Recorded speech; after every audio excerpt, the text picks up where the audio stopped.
বক্তা, যার বক্তব্য আমাকে অনুপ্রাণিত করে আজকে যে বিষয় নিয়ে এখানে আমরা দাঁড়িয়েছি, রুখে দাও ভারতের অপপ্রচার, রুখে দাও সমস্ত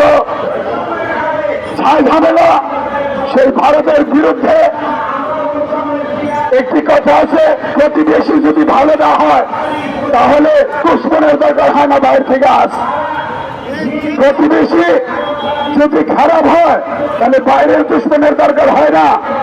1971 সালে তাদের স্বার্থের জন্য আমাদের সাথ দিয়েছিল, এটা সুস্পষ্ট। তাদের স্বার্থ সিদ্ধির জন্য সেই সংগ্রামে অংশগ্রহণ করেছিল। আজকে সেই 1971 সাল থেকে আজ পর্যন্ত ভারত এমন একটি দৃষ্টান্ত দেখাতে পারেনি যে প্রকৃত অর্থে তারা আমাদের বন্ধু। তারা এই বাংলাদেশ থেকে এই কালনাগিনী হাসিনার যতদিন ক্ষমতায় থেকেছেন শুধু নিয়ে গেছেন। ইতিমধ্যে আমরা শুনেছি হাসিনার মুখে যে ভারতকে আমরা জাগিয়েছি সারা জীবন মনে রাখবে। এর মধ্যে 1 নম্বর হয়েছে 900 একর জমি তাদেরকে দিয়ে দিয়েছে। এখন কথা হলো যে বাংলাদেশের স্বাধীন সার্বভৌমত্ব দেশ থেকে 900 একর জমি মানে একটা